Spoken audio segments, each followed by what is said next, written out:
Sir ನನಗೆ ಒಂದೇ ನಿಮಿಷದಲ್ಲಿ ಹೇಳ್ತೀನಿ ಸರ್. ಒಂದೇ ನಿಮಿಷದಲ್ಲಿ ಟೋಟಲ್ ನೀವು ಮಾತಾಡೋದು ಚೆಕ್ ಮಾಡಿದ್ರೆ 20 ಸೆಕೆಂಡ್ ನಾನು ಬೈಟ್ ಹೋಗೋದೆ ಹೇಳಿ ಸುಮ್ಮನೆ ನಾವೇನು ಸರಿ ಒಂದೇ ನಿಮಿಷ ಏನಾಗಿದೆ ಈಗ ಪ್ರೆಸೆಂಟು ಈ ಉದ್ದೇಶ ಏನು ಅವ್ರದ್ದು ಸರ್ ನೋಡಿ, ಇವತ್ತು ಏನಿದು ಇಂಜಿನಿಯರಿಂಗ್ ಪದವಿಯನ್ನು ಹೊಂದಿರತಕ್ಕಂಥ ವಿದ್ಯಾರ್ಥಿಗಳು 70 ವಿದ್ಯಾರ್ಥಿಗಳನ್ನ ಇವತ್ತು ನಿಮಗೆ ಹಾಜರಾತಿ ಇಲ್ಲ ಅಂತೇಳಿ ನಿಮಗೆ ನಾವು ಯಾವುದೇ ಒಂದು ಹಾಲ್ ಟಿಕೆಟ್ ಕೊಡೋದಿಲ್ಲ ಅಂತೇಳಿ ಇವತ್ತು ಧರಣಿ ಮಾಡೋದಕ್ಕೆ ಪ್ರೇರಣೆ ಮಾಡಿರತಕ್ಕಂಥದ್ದು ಮೊದಲು ಏನು ಇವತ್ತು MVJ ಶಿಕ್ಷಣ ಸಂಸ್ಥೆ.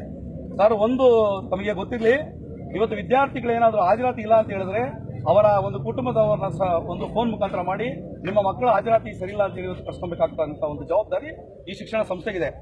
ಆ ವಿದ್ಯಾರ್ಥಿಗಳು ಏನಾದರೂ ಅವರ ಶುಲ್ಕವನ್ನ ಕೊಡಲಿಲ್ಲ ಅಂತ ಹೇಳಿದ್ರೆ 100 ಬಾರಿ ಅವರ ಕುಟುಂಬದ ಸದಸ್ಯರುಗಳಿಗೆ ಫೋನ್ ಮಾಡಿ ದೂರವಾಣಿ ಮಾಡಿ ನೀವು ಏನಾದರೂ ಫೀಸ್ ಕಟ್ಟಿಲ್ಲ ಅಂದ್ರೆ ಹಾಲ್ ಟಿಕೆಟ್ ಕೊಡಲ್ಲ ಅಂತೇಳಿ ನಡೆತಕ್ಕಂಥ ಒಂದು ಸಂದರ್ಭ ತಮಗೆಲ್ಲ ಗೊತ್ತಿದೆ. ಇವತ್ತೇನು ಶಿಕ್ಷಣ ಸಂಸ್ಥೆಗಳಿದೆ ಅದು ವ್ಯಾಪಾರೀಕರಣಕ್ಕೆ ಮನೋಭಾವನ ಹೊಂದಿರತಕ್ಕಂಥ ಒಂದು ವ್ಯಾಪಾರಿ ಕೇಂದ್ರಗಳು ಕೂಪುಗಳಾಗಿದೆ ಅಂತ ಹೇಳಿ ಸಂದರ್ಭ ಹೇಳೋದಕ್ಕೆ ಇಷ್ಟಪಡ್ತೀನಿ.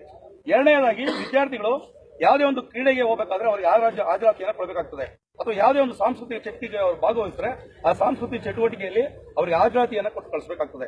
ಏನಿವತ್ತು ಇಲ್ಲಿ ನೊಂದ ವಿದ್ಯಾರ್ಥಿಗಳಿದ್ದಾರೆ, ಈ ವಿದ್ಯಾರ್ಥಿಗಳ ನೀವು ಗಮನವನ್ನು ನೀಡಿ ಅವರ ಒಂದು ಪರಿಶೀಲನೆ ಮಾಡಿ ಅವರು ಕೆಲವು ಕ್ರೀಡಾ ಚಟುವಟಿಕೆಗಳಿಗೆ ಭಾಗಿಯಾಗಿದ್ದಾರೆ, ಮತ್ತೆ ಸಾಂಸ್ಕೃತಿಕ ಚಟುವಟಿಕೆಗಳಲ್ಲಿ ಭಾಗಿಯಾಗಿದ್ದಾರೆ ಅಂದ್ರೆ ಆ ಭಾಗಿಯಾದಂತಹ ಸಂದರ್ಭದಲ್ಲಿ ಹಾಜರಾತಿಯನ್ನು ಕೊಡಬೇಕಾಗಿರ್ತಕ್ಕಂಥ ಕರ್ತವ್ಯ ಈ ಶಿಕ್ಷಣ ಸಂಸ್ಥೆ.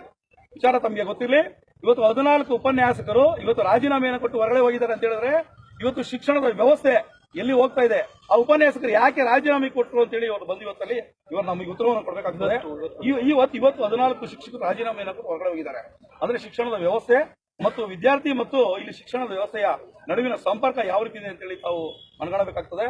ಹಾಗಾಗಿ ಇವತ್ತು ಏನು ನೊಂದ ಇವತ್ತು ಶಿಕ್ಷಕರ ವೃಂದ ಮತ್ತು ವಿದ್ಯಾರ್ಥಿ ವೃಂದಕ್ಕೆ ಇವರು ಏನು ಅನ್ಯಾಯವನ್ನು ವಿಸ್ತಾ ಇದ್ದಾರೆ, ಇದು ಬಹಳ ಖಂಡನೀಯ.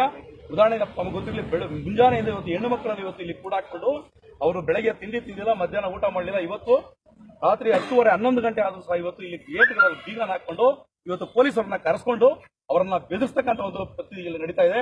ಆದ್ರೆ ಆರಕ್ಷಕರು ಇಲ್ಲಿ ಯಾವುದೇ ಒಂದು ಸುವ್ಯವಸ್ಥೆಯನ್ನು ಕಾಪಾಡೋ ನಿಟ್ಟಿನಲ್ಲಿ ಅವರು ಕಾರ್ಯವನ್ನು ಮಾಡ್ತಿದ್ದಾರೆ ಅನ್ನತಕ್ಕಂಥ ಒಂದು ವಿಚಾರ ನಮಗೆ ಗೊತ್ತಿದೆ. ಇವರು ಕೊಡಲಿಲ್ಲ ಅಂತ ಹೇಳಿದ್ರೆ ನಮ್ಮ ಹೋರಾಟವನ್ನ ಇವತ್ತೇನು ಮಾನವ ಹಕ್ಕುಗಳ ಆಯೋಗದ ಅಧ್ಯಕ್ಷನ ನಾವು ಭೇಟಿ ಮಾಡ್ತೀವಿ.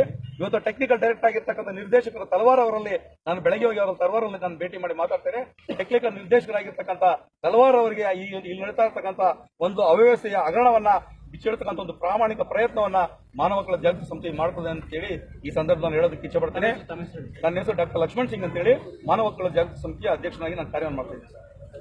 ಲಕ್ಷ್ಮಣ್ ಸಿಂಗ್? ಹೌದು ಸರ್.